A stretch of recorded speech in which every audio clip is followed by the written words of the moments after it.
กิจกรรมสวดมนต์พระไตรลีพินาศครั้งที่8ประจำวันที่8พฤษภาคม2568รหัส245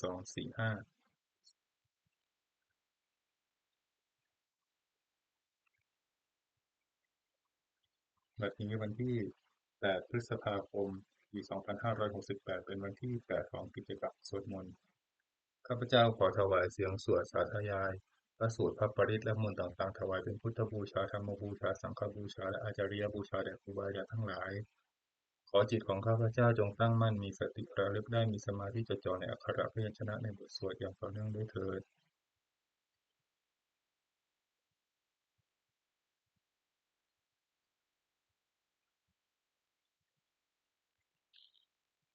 อะระหังสัมมาสัมพุทโธภะคะวาพุทธังภะคะวันตังอภิวาเทมิสวากขาโตภะคะวตาธัมโมธัมมังนัมสสามิสุปฏิปันโนภะคะวะโตสาวกสังโฆสังฆังนามามิ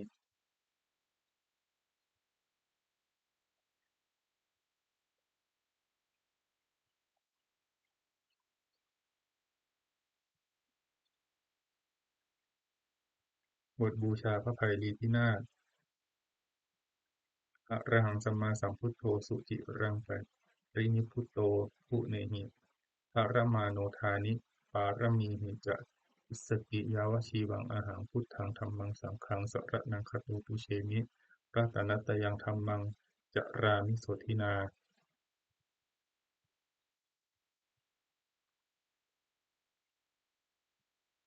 บทสวดชุมนุมเทวดาสัมมันตาจักวาเลสุอัตตราคัจฉันตุเทวตาสัทธัมมังมุนิราชสสสุนันตุสัคคมุขทังสัคเคกาเมจะรูเปคิริสิขารตเตจันตาลิเขวิมาเนทีเปรตเทจะคาเมรุวนัคขหะเนเกหะวัตถุมหิเขเตปุมมาจายันตุเทวาชะลัฏฐาลวิสเมยัคขพันธพนาคาอิทันตาสันติเกยังมุนิวระวจนังสาทโวเมสุนันตุ ธรรมสวนกาโลอายัมภทันตาธรรมสวนกาโลอายัมภทันตาธรรมสวนกาโลอายัมภทันตา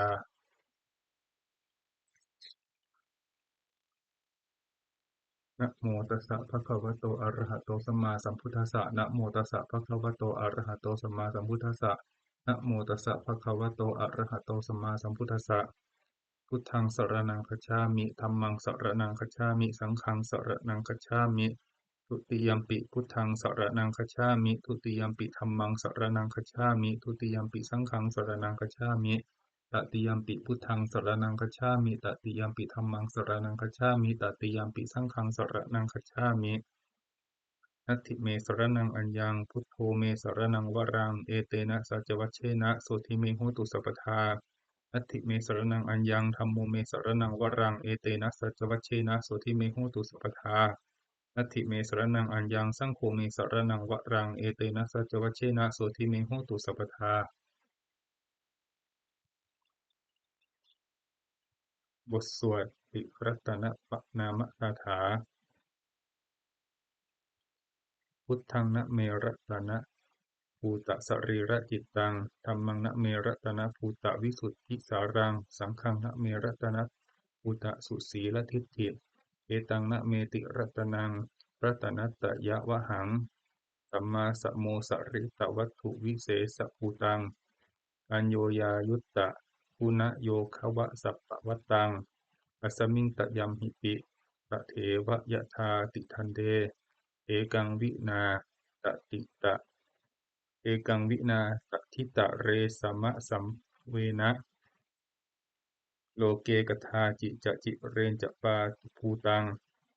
คัมภีรยานะวิสยังอติทุตถสัทถังวินยูหิปันดิตชะเนหิวิชัญญรูปังโลกัมหิเกหิจิกถันจุปะรัพพนียังเกสันจิสุทธุวิดิตังปุณกายตายะ นานาเมหิเยวะชนะตายะสุวิสสุตัมปิสมุปัสสตังมนัสสิสุทธปัสสาทะทานังปุญญติกานะมะสะมุตตะมะปุณณภูมัง ทุกขาปะมุจจนะมุขะสรนังคตานังปูชาระเหสุปรมังอภิปูชเนยยังนิพพานสัจจิกิริยายุปนิสสยถังสัมมากิเลสะมะละโสธนสิทธิยาจะสาธุหิอัฏฐกุสะเลหุปะเสวะนิยังปาเนหิจาปิสรนังคมะนิยะเมวะตัสสมาหิตังติระตะนังสรนังคตัมหะ รัตรัตรัตตินทิวังขณะเนสุนะมัสสมานาปูเชมะจาปิสสะตังสุปะสันนจิตตาตัฏฐานุปาริจริยาสัทธารตาจะปุญเยนะตัฏฐะสุกะเตนะสุขีภเวมุเตเชนะกัสสะจะสัทธาปิสุวัตถิโหตุโยเจถะธรรมวินิโยเจทะธรรมวินะยัมหิปมาณภูโตโลกุตตราภิสัมมโยนิยโตสุโพชฌังกัสโสปนิสสยะจะยายะยัมปิโหตุวัตถุตตะเยปริจิโตสุปสาทการโรบทสวดนามการสิทธิคาถาโยจักขุมามูลมหะโยจักขุมาโมหะมัลลาปะกะโทสามังวะพุทโธสุขโตวิมุตโตมารสปาสาวินิโมจยันโตปาเปสิเขมังชนะตังวิเนยังทังวรันตังสิรสานามามิโลกัสสะนาทันจะวินายกันจะทันติทัสสาเมชยสิทธิโหตุสัพพันตรายาจะวินาศเมนโตธัมโมทะโชโยวิยตัสสะสัตถุทัสเสสิโลกัสสะวิสุทธิมัคคังวิญาณิโกธัมมะทะรัสสทธารีสาตาวะโหสันติกโรสุจินโนธัมมังวรันตังสิรสานามามิโมหปัฏฐานังอุปสันตถาหังตันเตทัสสามิชยสิทธิโหตุพันตรายาจะวินาสเมนตุสัทธัมมะเสนาสุขตานุโปโยโลกัสสะปาปูปะอิเลสะเชตาสันโตสยังสันตินิโยชโกจะสวากขาตธรรมังวิหิตังกโรติสังฆังวรันตังสิรสานามามิพุทธานุพุทธังสมสีรติถิงตันเตทัสสามิชยสิทธิโหตุพันตรายาจะวินาสเมนตุบทสวดนะโมการะอัฏฐคาถา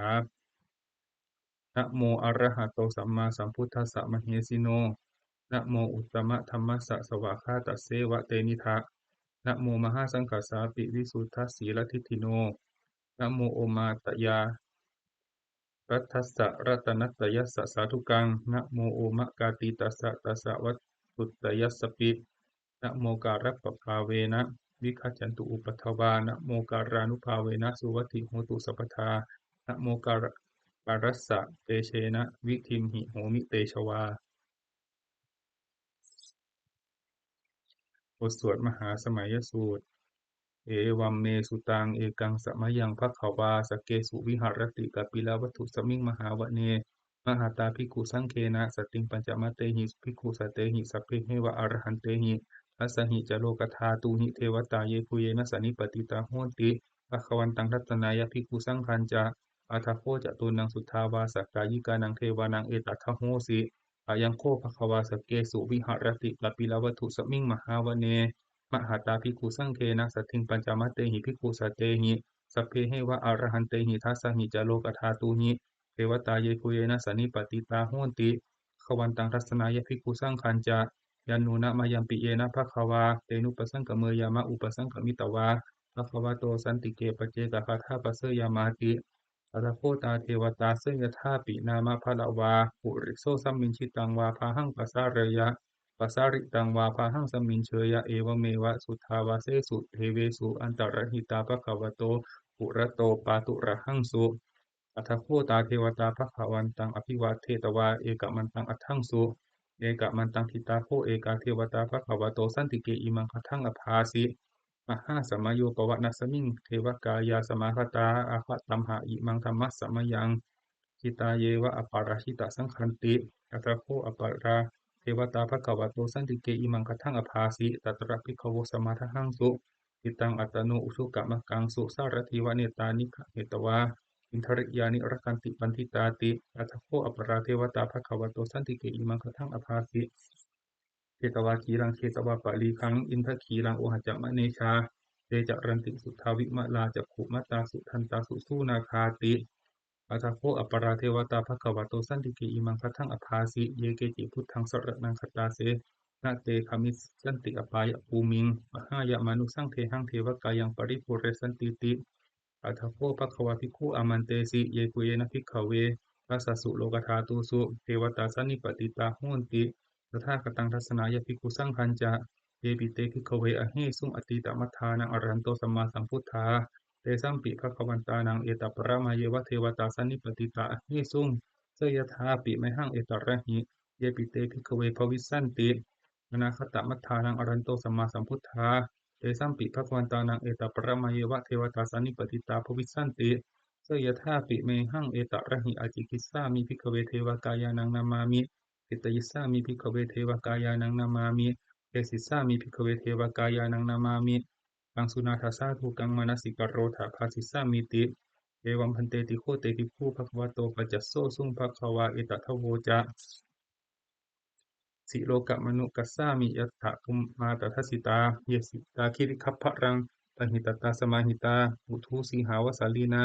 โลมหังสาพิสัมพุโนโอตาตมะนะสาสุทาวิปัสสนะมะนาวิลาเวโยปัญจสตเตยัตตวาวะเนกาปิละวัฏเวตโตอมันตยิสัทธาสาวะเกสาสะเนระเตเกวกายาอภิกันตาเตวิชานาถาภิกขโวเตจะอาตัปมะกรุงสุตวาพุทธสสะสะนังเกสัมปาตุระหุยานังอมนุสานัทสนังอัปเปเกสัตมัทถปุงสหัสสังอัฏฐสัตตะริงสัตตังเอเกสหัสสานังอมนุสานามัทถสุงอัปเปเกนันตมัทถกุงทิตาสัพพาพุตตาอหุงปัญจสัพพังอภิญญายะวะวัคคิตวานะจักขุมาตโตอมันตยิสัทธาสาวะเกสาสะเนระเตเทวกายาอภิกันตาเตวิชานาถภิกขโวเยโวหังกิตยิสามิขิระหิอนุปุปโสกัตตะสหัสสาวายขาภุมมากาปิละวัฏวาอิทธิมันโตชุติมันโตวันนะวันโตยสัสสิโนโมทะมานาภิกามุงภิกขุนังสามิติงวานังชัสสหัสสะเหมะวะตายขานานตะวันนิโนอิทธิมันโตชุติมันโตวันนะวันโตยสัสสิโนโมทะมานาภิกามุงภิกขุนังสามิติงวานังตาตาคิราติสหัสสะยขานานตะวันนิโนอิทธิมันโตชุติมันโตวันนะวันโตยสัสสิโนโมทะมานาอภิกามุงภิกขุนังสามิติงวะนังอิเจเตโสราสสหัสสายขานานัตตวันิโนอิทิมันโตชุติมันโตวันนะวันโตยสัสสิโนโมทะมานาอภิกามุงภิกขุนังสามิติงวะนังเอสามิตาปัญจสัตตายขานานัตตวันนิโนอิทิมันโตชุติมันโตวันนะวันโตยสัสสิโนโมทะมานาภิกามุงภิกขุนังสามิติงวะนังคุมพิโรราชคหิโกเวปุลสะนิเวสนังเวโยนังสัตตะสหัสสังยะขานังปยิรูปาสติกุมพิโรราชาหิโกโสปะคาสามิติงวานังปุริมันจาทิขังราชาทัตระโทปสาสติอันทพานังอธิปติมหาราชายสัสสิโสปุตตาปิตัสสะปะหาโวอินทนามามหพลาอิทธิมันโตชุติมันโตวันนะวันโตยสัสสิโนโมทะมานาภิกามุงภิกขุนังสามิติงวานังทักกีนันจาทิสังราชาวิรุณโหตปสาสติกุมพันดานังอธิปติมหาราชายสัสสิโสปุตตาปิตัสสะปะหาโวอินทนามามหพลาอิทธิมันโตชุติมันโตวันนะวันโตยสัสสิโนโมทะมานาภิกามุงภิกขุนังสามิติงวานังปัจฉิมันจะที่สังราชาวิรูปโคปสาสตินาคานังอธิปติมหาราชายสัสสิโสปุตตาปิตัสสะพะหาโวอินทนามามหพลาอิทธิมันโตชุติมันโตวันนะวันโตยสัสสิโนโมทะมานาภิกามุงภิกขุนังสามิติงวานังปุตตารัญจะที่สังราชากุเวโรตปสาสติยะขานังอธิปติมหาราชายสัสสิโสปุตตาปิตัสสะพะหาโวอินทนามามหพลาอิทธิมันโตชุติมันโตวันนะวันโตยสัสสิโนโมทะมานาภิกามุงภิกขุนังสามิติงวานังปุริมาทิสังทัตตระโถทักขิเนนะวิรุณหโกปัจฉิเมนะวิรูปโคกุเวโรอุตรังทิสังตตารโรเตมหาราชาสัมมันตาจตุโรทิสาตัดดัลละมานาทั้งสุวรรณกาปิลาวัฏเวเตสังมายาวิโนทาสาอาคูบัญจนิกาสถามายากุเตนดุเวเตนดุวิตูจะวิตุโตสหะจันทโนกรรมเสโทจากินนุคันดุนิคันดุจะปะนาโทอุปมัญโยจะเทวสุโตจะมาตลิจิตตเสโนจะคันทัพโพนะโลราชาชโนสโฟอาคูบัญจสิกโคเจวะกิมพะโรสุริยวัชสาเอเตจันเยจะราชาโนคันทัพพาสหราชุกิโมทะมานาอภิกามุงภิกขุนังสมิติงวะนังอัฏฐคูณปัสสานาคาเวสาลาสหัตตชกาสัมภาลสัตตระอาคูปยคาสหยาติทิยามุนาทตรัตถาจาอาคูนาคายสัสสิโนเอราวันโนมหานาโคโสปะคาสมิติงวะนังเยเยนาคราเชสหสาหรันติวิภาทิชาปกิวิสุทธิวิสุทธจักขุ เวหายสาเตวนามัชฌปตตาอิตราสุปันนาอิติเตสนามังอภยันตทาระนาคราชานามาสิสุปันนโตเขมะมะกาสิพุทโธสันหหิวาจาหิอุปวะหายันตานาคาสุปันนาสรณะมะกังสุพุทธังชิตาวชิรหัตเทนะสามุทังอตุราสิตาอาตโรวัสวัสเสเตอิทิมันโตยัสสสิโนกาลกัญชามหาพิสมาอสุราธานเวคสาเวปจิตติสุจิตติจะปหาราโทนะมุจิสหะสัตตัญจะภริปุตตานังสัพเพเวโรจะนามกาสันนหิตวาพลิงเสนังราหุพัทธมุปปาคมุงมโยธานิพัทธันเตภิกขุนังสมิติงวะนังอาโปจะเทวาปฐวีจะเตโชวาโยตถาคมุงวรุณาเทวาโสโมจะยัสสะสาสหะเมตตากรุณากายิกาอาคูเทวายัสสสิโนพระเสเตทัสสทากายาสพเพนานัตตวันนิโนอิทิมันโตชุติมันโตวันนาวันโตยัสสสิโนโมทะมานาอภิกามุงภิกขุนังสมิติงวะนังเวนดูจะเทวาสหลีจะอัสมาจะทุเวยะมาจันทสุปนิสาเทวาจันทมาคูปุรคิตาสุริยสุปนิสาเทวาสุริยมาคูปุรคิตา นักขัตตานิปุรคิตวาอาคูมันทะพะลาหกาวสุนังวโสเสโทสกโกปะคะปุรินทโททัสเสเตทัสสทากายาสพเพทานัตตวันนิโนอิทิมันโตชุติมันโตวันนะวันโตยัสสสิโนโมทะมานาภิกามุงภิกขุนังสามิติงวนังอาทาภูสหภูเทวาชาลามคคิสิการิวะอริทกาจะโรชาจะอุมมาปุพพนิพพาสิโนวรุณาสหธรรมาจะอจุตาจะอเนชกาสุเลยะรุจิราอาคูวาสาวเนสิโนทัสเสเตทัสสทากายา เพนานัตตวันนิโนอิทิมันโตชุติมันโตวันนะวันโตยัสสสิโนโมทะมานาอภิกามุงภิกขุนังสมิติงวนังสัมมานามหาสัมมานามานุสามานุสุตตมากิดาปทุสิกาอาคูมโนปทุสิกาปัทถคูหรโยเทวาเยจะโลหิตวาสิโนปารคามหาปารคาอาคูเทวายัสสสิโนทัสเสเตทัสสทากายาสพเพนานัตตวันนิโนอิทิมันโตชุติมันโตวันนะวันโตยัสสสิโน โมทะมานาอภิกามุงภิกขุนังสมิติงวะนังสุกากะรุมหะอรุณาอาคูเวคะนะสาสหะโอทาตะไคหะปาโมคะอาคูเทวาวิจักขณาธามัตตาหะระคาชามิสกาจายสัสสิโนตนะยังอาคาปชิโนโยทิสาอภิวัสติทัสเสเตทัสสทากายาสพเพนานัตตวันนิโนอิทิมันโตชุติมันโตวันนะวันโตยัสสสิโนโมทะมานาอภิกามุงภิกขุนังสมิติงวะนังเกมิยาตุหิตายามากัตถกาจะยัสสสิโน สัมพิตากาลมะเสธาโชตินามาจะอาสวานิมานารกิโนอาคูอัฏฐคูปรนิมิตาทัสเสเตทัสสทากายาสพเพนานัตตวันนิโนอิทิมันโตชุติมันโตวันนะวันโตยัสสสิโนโมทมานาอภิกามุงภิกขุนังสัมมิสิงวานังตเทเตเทวนิกายาสพเพนานัตตวันนิโนนามันวะเยนะอาคันฉุงเยจันเยสัทธิสาสหะปวุฒชาติมัคคิลังโอคตินามนาสวังทัคเคโมคตรังนาคังจันทังวะอสิตาติตังสุธรรมาปรมัตโตจะ ตาอิทธิมโตสหะสันนังกุมารโรติโสจาโสปะคาสามิติงวะนังสหัสสัทธัมมโลกานังมหาธรรมาพิติทติอุปปันโนชุติมันโตพิสมากายโยสัสสิโสพระเศรษฐอิสระอาคูปเจกาวะสวัตติโนเกสัญจะมัจจโตอาคาหาริโตปริวาริโตเตจะสัพเพอภิกิตกันเตสินทีเทเวสัพพมะเกมารเสนาภิกขามิปัสสะกันหาสัมมันทิยังเอถะคันหาถาพันทัตถาระเกนะพันธมัตถุโว สัมมันตาปริวาเรถามาโวมุญจิทาโกจินังอิติตัฏฐมหาเสโนกันหาเสยังอเปสยิปานินาตละมาหัจจะสรังกตวานเพระวังยะธาปาวุสโกเมโคธนาจันโตสวิจุโกกะทาโซปจุทธาวติสังกุโทอสยังวเสตัญจะสัพพังอภิญญายาวะวกิตวานะจักขุมาตโตอมันติสัทธาสาวะเกสาสเนระเตมารเสนาอภิกันตาเยวิชานาถาภิกขโว เตจะอาตัปปะมะกะรุงสุตวาพุทธศาสนังวีตระเคหิปักกามุงเนสังโลมัมปิอินชยุงเทวิชิตาสังขามาพยาติตายสัสสิโนโมทันติสาภูเตหิสาวกาเตชะเนสุตาติบทสวดมังคละสุตัง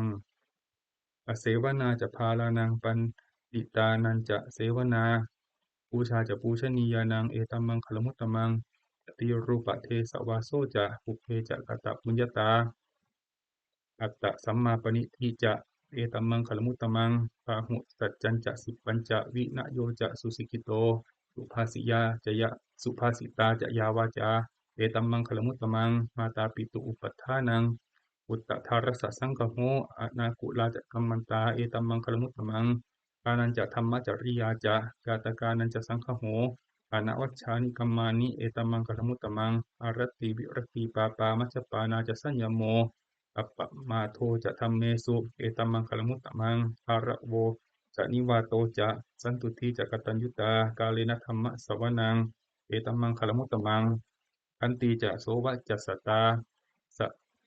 สมนานันจะทัสสนังกาเลนะธัมมสสากัจฉาเอตัมมังคลมุตตมังโอจะธรรมะจริยัญจะอริยสัจจานัทัสสนังนิพพานัสสชิกิริยาจะเอตัมมังคลมุตตมัง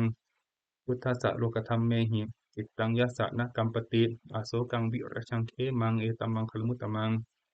เอตาทิสานิกตวานะสัพพัทธมะปะราชิตาพัทธโสติงคัจฉันติปันเตสังมังคลมุตตมันติบทสวดรัตนะปริตยังกินจิวิตตังอิทะวาหุรังวาสกเคสุวายังรัตนังปณิตังนะโมสมังอธิตถาคเตนะอภิสัมนะโมสมังอธิตถาคเตนะอิทัมปิพุทเทรัตนังปณิตังเอเตนะสจเจนะสุวัตถิโหตุอะยังวิรกังอมตังปณิตังยทัชคาสกยมุนีสมาหิโตนะเตนะธัมเมนะสมาธิกินจิอิทัมปิธัมเมรัตนังปณิตังเอเตนะสจเจนะสุวัตถิโหตุยัมพุทธเสโทปริวันนะยีสุจิงสมาธิมานันตริกัญญมาหุสมาธินาเตนะสมโมนวิชติอิทัมปิธัมเมรัตนังปณิตังเอเตนะสจเจนะสุวัตถิโหตุเยปุคละอัฏฐสตังปัสสัทธาจตาริเอตานิยุคานิโหนติเตทักขิเนยยาสุขตัสสะสาวกาเอเตสุทินานิมหพลานิอิทัมปิสังเครัตนังปณิตังเอเตนะสจเจนะสุวัตถิโหตุเยสุปยุตตามนัสสะทันเหนานิกามิโนโคตมัสสะสนัมหิเตปฏิปตาอมตังวิคัยหะลัทธามุทานิพุติงพุญชมานาอิทัมปิสังเครัตนังปณิตังเอเตนะสจเจนะสุวัตถิโหตุวินังปุระนังนวังนัตถิสัมภวังวิรัตปจิตตายติเกภวสมิงเตกีนพีชาอวิรุณหิชันธาวิพันติทีรายทายัมปทีโปอิทัมปิสังเครัตนังปณิตังเอเตนะสจเจนะสุวัตถิโหตุบทสวดธรรมบทสหัสวรรษอัตตาหเวชิตังเสยโยยาจายังอิตราปชาอัตอัตตะทันตัสสะโพสัสสะนิจจังสัญญะตะจาริโนเนวะเทโวนะคันทัพโพนะมาโรสหวัมมุนาทิตังอัปปะชิตังตะยิราตถารูปัสสะชันตุโนบทสวดเกสพุทธสูตรภาสิตะนิทังเตนะภควตาชานะตาปัสสตาอรหัตตาสัมมาสัมพุทเทนะเอถะตุมเหมาอนุสเวนะมาปรัมมปรายะมาอิติกิรายะมาวิตกสัมปทาเนนะมาตัสสะเหตุมานายะคะเหนะมาอาการะปริวิตกเกนะมาอิทธินิชชานักขันติยามาพัพพรูปตายะมาสมโนโนคารุยะธาตุเมเหอัตตนาวะชาเนยยาถะอิเมธัมมะอกุศลาอิเมธัมมาสาวัชชาอิเมธัมมาวินยูขรหิตาอิเมธัมมาสมัตตาสมาทินนาอหิตายะทุกขายะสังวัตตันติอาทะตุเมเหชะเผยยาถะยะธาตุยะธาตุมเหอัตตนาวะชาเนยยาถะอิเมธัมมากุศลาอิเมธัมมาปานวัชชาอิเมธัมมาวินยูปัสสัทธาอิเมธัมมาสมัตตาสมาทินนาหิตายะสุขายะสังวัตตันติอัฏฐตุเมเหอุปสัมปัชชะอิวิหะเรยยถาติบทสวดอุปเนยสูตรอุปนิยติชีวิตะมัปปะมายังชรูปนีตัสสะนะสันติตานาเอตังพยังมะระเนเปขมาโนปุญญานิกะยิราธะสุขาวะหานิอุปนิยติชีวิตะมัปปะมายังชรูปนีตัสสะนะสันติตานาเอตังพยังมะระเนเปขมาโนโลกานิสังปะชะเหสันติเปโขโยทะกายเยนะสังมะอิโยทะกายเยนะสังยะโมวาจายะอุทะเจตสาตังตัสสะเปตัสสะสุขายะโหติยังชีวมาโนปะกะโรติปุญญังธัมโมทะเวรคติธรรมจาริงธัมโมสุจินโนสุขะธัมโมสุจินโนสุขมาวหาติเอสานิสังโสธัมเมสุจินเนนะทุกขติงคัจฉติธรรมจารี สัพเพสังขาราอนิจจาติยถาปัญญายปัสสติอัฏฐนิพพินทาติทุกเขเอสะมัคโควิสุทธิยาสัพเพสังขาราทุกขาติยถาปัญญายปัสสติอัฏฐนิพพินทาติทุกเขเอสะมัคโควิสุทธิยาเพธัมมาอนัตตาติยถาปัญญายปัสสติอัฏฐนิพพินทาติทุกเขเอสะมัคโควิสุทธิยาบทสวดอปันนกชาดกอปันนกถานะเมเกทุติยังอาหุตกิกาเอตทัญญายะเมธาวีตังคันเหยะอปันนกังอาหุงเวสรนังยันติปัพพตานิวนานิจะอารามรุกขเจตยานิมะนุสสาพยตชิตาเนตังโขสรนังเขมังเนตังสรณมุตตมังเนตังสรณมาคัมมัสสะทุกขาปมุจจติโยจะพุทธันจะธรรมันจะสังฆันจะสรณังคัตโตจัตตาริอริยสัจจานิสัมมัปปัญญายปัสสติทุกขังทุกขสมุปบาทังทุกขสัจจะอติกมังปริยัญจะอัตถังคิกังทุกขูปสัมมคามินังเอตังโขสรนังเขมังเอตังสรณมุตตมังเอตังสรณมาคัมมัสสะทุกขาปมุจจติบทสวดพระเอกรัตตคาถาอตีตังนานวาคเมยะนัปปะนัปปติกังเขอนาคตังบุคคลไม่ควรคำนึงถึงสิ่งที่ล่วงแล้วไม่ควรมุ่งหวังสิ่งที่ยังมาไม่ถึงยะทะตีตัมปะหีนันตังปันอัปปัตตัญจะอนาคตังสิ่งใดที่ล่วงไปแล้วสิ่งนั้นก็เป็นอันลับไปแล้วและสิ่งที่ยังมาไม่ถึงก็เป็นอันยังไม่ถึงปัจจุปันนันจะโยธัมมังตัฏฐะตัฏฐะวิปัสสติอสังหิรังอสังกุปปังตังวิธามนุรูหเยก็บุคคลใดเห็นแจ้งธรรมปัจจุบันไม่งอนแง่นคลอนแคลนในธรรมนั้นๆบุคคลนั้นพึงเจริญธรรมนั้นเนืองๆให้โปร่งเถิดอัจเฉวะกิจอัจเฉวะกิจจะมาตับปังโกชัญญามรณังสุเวพึงทำความเพียรเสียในวันนี้แหละใครเล่าจะรู้ความตายในวันพรุ่งอะหิโนสังขรันเตนะมหาเสนีนะมัจจุนาเพราะความผัดเพี้ยนกับมัจจุราชผู้มีเสนามากนั้นย่อมไม่มีแก่เราทั้งหลายเอวังวิหาริมาตาปิงโหระโหรัตตมะตันทิตังตังเวพัทเทกะรัตโตติสันโตอาจิปเตมุนีติพระมุนีผู้สงบย่อมเรียกบุคคลผู้มีความเพียรอยู่อย่างนี้มีความเพียรไม่เกียจคร้านมีความเพียรทั้งกลางวันกลางคืนนั้นแลว่าผู้มีราตรีหนึ่งเจริญด้วยประการฉะนี้แลบทสวดอภินหปัจจเวคขณปาฐะทราธัมโมหิชะรังอนัตติโตเรามีความแก่เป็นธรรมดาเราจะล่วงพ้นความแก่ไปไม่ได้พยาธิธัมโมหิพยาทิงอนัตติโตเรามีความเจ็บไข้เป็นธรรมดาเราจะล่วงพ้นความเจ็บไข้ไปไม่ได้มรณะธัมโมหิมรณังอนัตติโตเรามีความตายเป็นธรรมดาเราจะล่วงพ้นความตายไปไม่ได้สัพเพหิเมปิเยหิมะนาเปหินานาภาโววินาภาโวเราจะละเว้นไปต่างๆคือว่าเราจะต้องพัดพรากจากของรักของเจริญใจทั้งหลายกัมมัสสะโกหิกัมมะทายาโทกัมมะโยนิกัมมะพันธุกัมมะปฏิสรโนเรามีกรรมเป็นของตนเรามีกรรมเป็นผู้ให้ผลมีกรรมเป็นแดนเกิดมีกรรมเป็นผู้ติดตามมีกรรมเป็นที่พึงอาศัยยังกัมมังกริสซามีกัลยาณังวาปะปะกังวาตสัทธายาทูปวิสซามี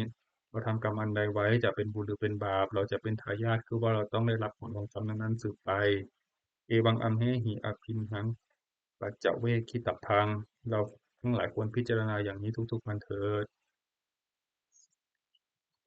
บทสวดเทวตาอุโยชนะคาถาทุกขปัตตาจะนิทุกขาพยปัตตาจะนิพพายาโสกปัตตาจะนิโสกาโหนตุสัพเพปิปานิโนเอตาวตาจะอัมเหหิสัมปตังปุญญสัมปทังสัพเพเทวานุโมทันตุสัพพะสัมปติสิทธิยาทานังทัทันตุสัทธายะสีลังรักขันตุสัพพทาภาวนาภิรตาโหนตุทัจฉันตุเทวตาคตาสัพเพพุทธาภลปัตตาปัจเจกนันจะยังพลังอรหันตานันจะเตเชนะรักขังบันทามิสัพพโสบทสวดเทวตาปฏิทานคาถายาเทวายาเทวตาสันติวิหารวาสีนีทูเปคะเรโพธิคะเรตหิงตหิงตาธรรมทาเนนะพวันตุปูชิตาโสทิงปรนเตถาวิหารมันตาเลเทรามัชชะเทรามัชชานวกาจะพิกขโวสารามิกาธนาปฏิอุปาสกา กามาจะเทสานิขมาจะอิสราปานะภูตาสุขิตาภวันตุเตชะลาภุชาเยปิจะอันทสัมภวาสังเสทชาตาอัตถโวปปาติกานิยานิกังธรรมวรังปฏิจเตสัพเพปิทุกขสักกะรนตุสังขยังธาตุจิรังสัตตังธัมโมธรรมทราจะปุคลาสังโฆโหตุสมัคโควะอัฏฐายะจะหิตายะจะอัมเหระคตุสัทธัมโมสัพเพปิธรรมจาริโนพุทธิงสัมปาปุเนยยามะธรรมเมอริยปะเวทิเตบทสวดสัพพะปฏิภาณคาถา